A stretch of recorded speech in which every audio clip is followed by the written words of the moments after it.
You leave a casual conversation and immediately start rewinding the tape in your head.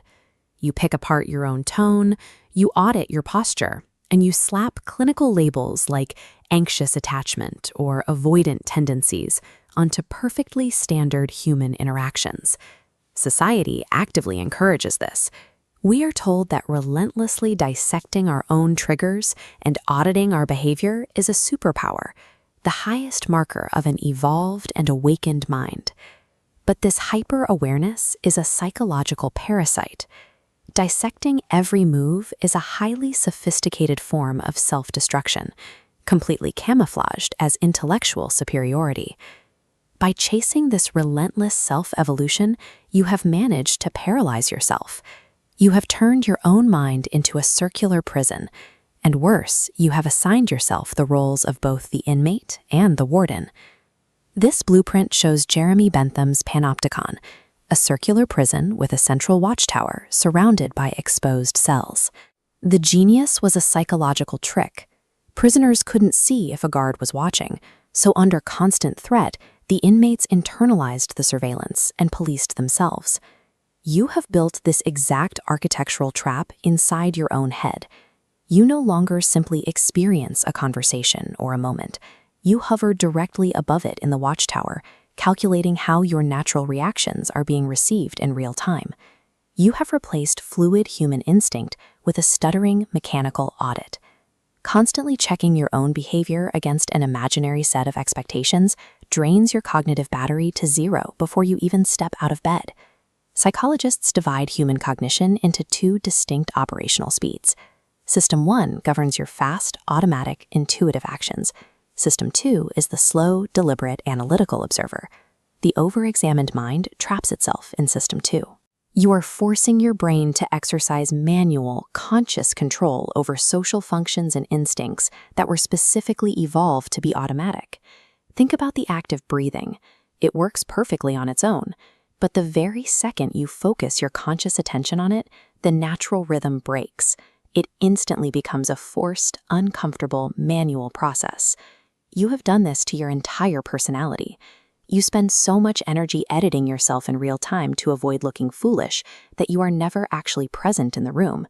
You are just a spectator, safely isolated in the tower, watching the movie of your own life play out. You probably take immense pride in your ability to instantly read the emotional temperature of any room. Biologically, this is strictly a threat detection mechanism born from an unpredictable past, where missing a subtle social cue was dangerous. In ancient Rome, emperors were protected by the Praetorian Guard, an elite military unit serving as personal bodyguards. Eventually, their extreme, hyper-vigilant paranoia turned them into the emperor's absolute greatest threat, because they began to see assassins in every shadow. Your hyper-awareness operates like a rogue Praetorian Guard. It fights a phantom war, aggressively scanning for hidden knives in the dark of every delayed text message, or reading catastrophic rejection into a slight shift in someone's facial expression. Operating in a state of constant threat detection is biologically expensive. It creates a baseline of exhaustion that persists long after the imaginary threat has passed. Consider what happens when a genuinely terrifying raw emotion hits you. A sudden rejection, a deep failure, or profound heartbreak enters the mind. Instead of feeling the impact, your overactive intellect immediately scrambles the jets. It intercepts the raw pain and neutralizes it by applying clinical jargon. You tell yourself you aren't hurting. You are simply experiencing an anxious, preoccupied disruption. This is the practice of emotional taxidermy. You take a living, breathing pain, dead it out, stuff it full of academic terms, and mount it safely on the wall of your intellect. It creates a brilliant illusion of real psychological processing, but the display has absolutely no pulse. By intellectualizing your pain, you keep yourself entirely numb to the actual messy experience of being alive. If you want to stop being a brilliant, paralyzed spectator, you must burn down the watchtower. The only viable exit strategy is strategic blindness, the deliberate, aggressive act of selectively ignoring your own internal noise. According to ancient Greek mythology, the Gordian knot was a legendary, massively complex tangle of overlapping ropes tied to a cart. For centuries, brilliant men stood in front of it, carefully analyzing the loops to find a solution, and every single one failed. Then came Alexander the Great, the Macedonian king who would go on to conquer most of the known world. Alexander did not bother analyzing the ropes. He simply drew his sword and sliced the knot cleanly in half. He bypassed the trap entirely. The core lesson of the knot is that a paralyzing loop of complexity cannot be solved by more thinking. It can only be defeated by sudden, unthinking action.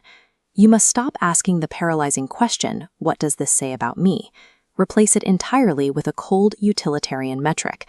Does analyzing this specific thought generate power, or does it consume energy? If a thought loop merely consumes energy, you must kill it on sight. Refuse to engage with the audit. By cutting off the analysis, you actively starve the warden living in your watchtower. Stop submitting to the constant internal audit. When you refuse to watch yourself live, the watchtower loses its power and finally collapses. Real progress is found through execution, not observation.